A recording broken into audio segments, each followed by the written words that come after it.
Ya pemirsa, Anda kembali menyaksikan Create Up bersama saya Prisa Sampodato dan rekan saya. Wiki Adrian dan tema kita hari ini adalah akan membahas mengenai cuan ala platform jualan online UMKM. Sudah tersambung melalui video conference ada Mas Novi Bayu Darmawan, beliau adalah founder dan juga CEO dari Commerce. Halo Mas Bayu. Halo, Apa kabar Mas? baik baik. Terima kasih Baik. untuk waktunya pada kesempatan kali ini. Gimana sih melihat kebutuhan UMKM untuk melakukan digitalisasi saat ini semakin pesat ya? Iya luar biasa. Sekarang perkembangan digital luar biasa besar, terutama hadirnya beberapa platform baru ataupun channel-channel penjualan yang baru dan tren di sosial media juga berubah. Jadi untuk teman-teman UMKM ini sudah sangat wajib sekali lah untuk memanfaatkan digitalisasi ini ya, terutama untuk aktivitas marketing dan penjualan mereka gitu. Oke, apa sih manfaatnya yang lebih lengkap Mas Novi kalau kita bicara mengenai digitalisasi lah ya UMKM yang Ya. shifting ke platform digital? Oke, yang pertama tentu dari sisi waktu dan tenaga yang terbuang ya. Karena kalau ibaratnya tidak digital, itu kita harus membuang banyak waktu sekali misalkan untuk berkeliling dan lain sebagainya. Dengan kita menggunakan platform digital ya, channel penjualan secara digital, kita bisa langsung menyampaikan informasi ataupun langsung menghadirkan produk untuk ditonton oleh banyak orang. Nah, selain dari hemat waktu dan tenaga itu juga terukur dan tertarget.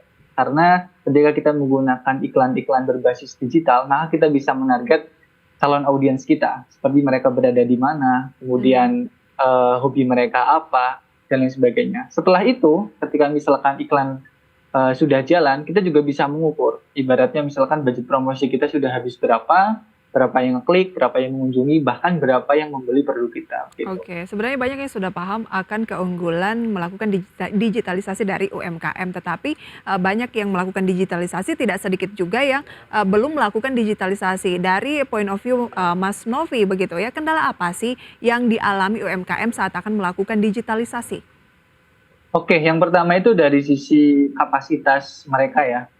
UMKM di Indonesia sangatlah banyak, ada 80 juta UMKM. Cuman kebanyakan dari mereka tingkat penetrasinya itu masih sedikit relatif kecil ya, hampir 20%. Dan kendalanya ada di mereka sendiri, yaitu di dalam skill untuk masuk ke e-commerce itu, kemudian dari sisi background mereka ya, kebanyakan mereka hanya fokus di produksi saja kayak gitu, tidak ada waktu dan tidak tahu cara memulainya itu seperti apa kayak gitu. Zona Tapi kalau nyaman ya? ya betul betul betul. Baik, oke. Lalu apa sih solusi yang ditawarkan oleh Commerce? Kita akan lanjutkan usai jeda berikut ini ya Mas Novi ya. Dan pemirsa tetap bersama kami, usai jeda kami akan segera kembali. Terima kasih pemirsa. Kita masih berbincang bersama dengan Mas Novi Bayu Darmawan, founder dan CEO dari Commerce. Oke, Mas Novi, kenapa namanya Commerce dan solusi apa yang ditawarkan kepada UMKM yang ingin melakukan digitalisasi? Oke, namanya berasal dari O-nya kolaborasi, MERS itu commerce, yaitu transaksi di dalam online, dan yang kami tawarkan cukup lengkap. Kita ada sekitar 4 layanan. Yang pertama itu Comteam, kita menyediakan remote team untuk UMKM yang ready untuk direkrut seperti CS, marketing, admin marketplace, live streamer, admin sosmed, dan lain sebagainya. Kemudian Comship itu platform untuk mengagregasi pengiriman. Jadi teman-teman UMKM hanya duduk diam di rumah, kemudian bisa diklik pick up, dan kami terintegrasi dengan banyak ekspedisi besar. Mereka tinggal pantau dan hemat ongkos kirim minimal 25%-nya. Terus Oke. ya, Makanya tuh Commerce pakai K ya, KO, karena kolaborasi. Nah, kalau misalnya saya punya usaha UMKM atau Wiki begitu, ingin join bersama dengan Commerce, itu untuk syarat-syaratnya tuh seperti apa sih? ya tinggal akses aja di website kami di commerce.id. Kemudian nanti teman-teman bisa menemukan layanan yang tepat sesuai dengan problem ataupun kendala teman-teman, misalkan di tim, di pengiriman, di pergudangan, ataupun di marketplace, ataupun omnichannel kayak gitu. Dan mayoritas produk kami itu sudah ada aplikasinya sendiri, ada aplikasi berbasis web dan aplikasi berbasis Android kayak gitu. Oke, ini berarti talentnya bukan artificial intelligence ya, bukan ChatGPT atau apa gitu yang melayani masyarakat ataupun mungkin konsumen pada saat misalnya tanya-tanya soal produknya dan lain sebagainya?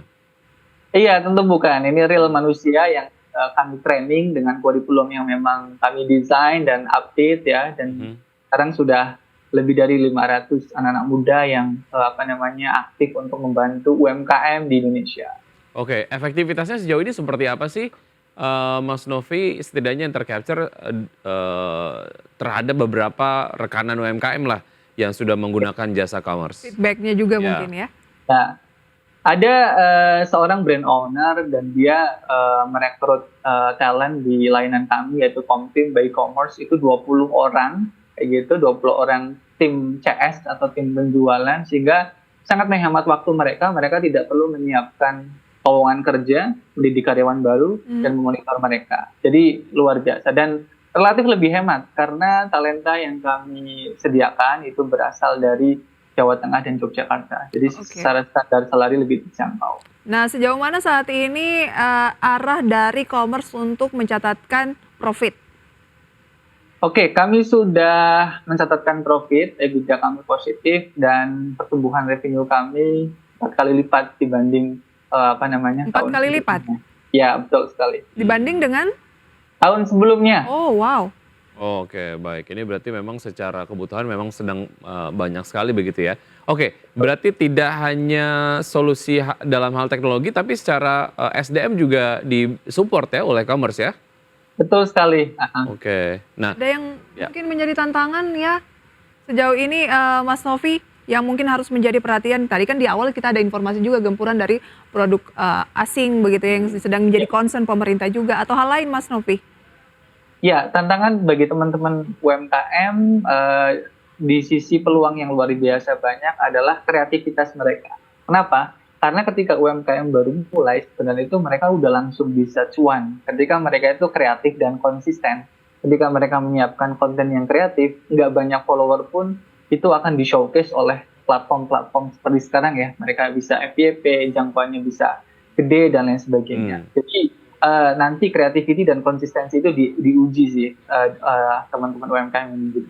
Baik, ke depan apa yang menjadi target dari commerce, Mas Novi? Kita akan melengkapi dan merilis beberapa layanan baru, yaitu kartu debit khusus untuk pebisnis online, sehingga mereka bisa membayar iklan dan terintegrasi dengan sistem kami.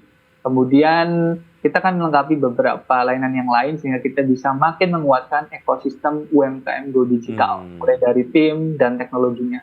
Baik. Oke, maju terus ekosistem digitalisasi lokal begitu ya. Semoga selalu menjadi wadah untuk UMKM tanah air. Baik, terima kasih Mas Novi. Sampai jumpa. Sukses selalu.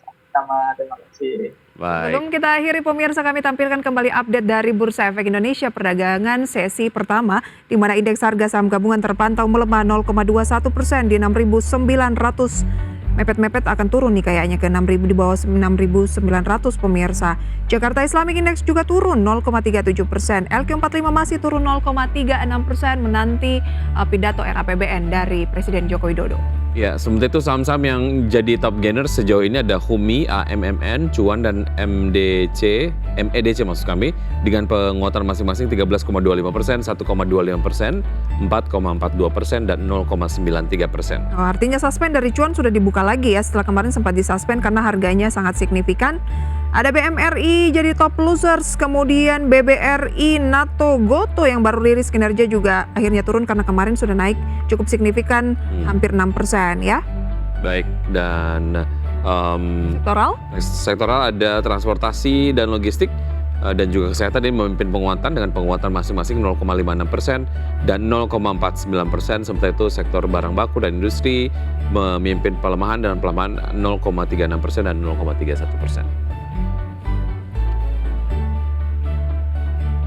Ya, pemirsa, nantikan program-program spesial persembahan IDX Channel dalam rangka HUT Pasar Modal di bulan Agustus ini dalam Capital Market Month di IDX Channel. Dan demikian perbincangan kami hari ini, semoga dapat menjadi referensi dan sumber informasi untuk Anda. Saya Yuki Adrian. Dan saya Prisa Sombodatu. Saksikan terus IDX Channel, your trustworthy and comprehensive investment reference. Sampai jumpa.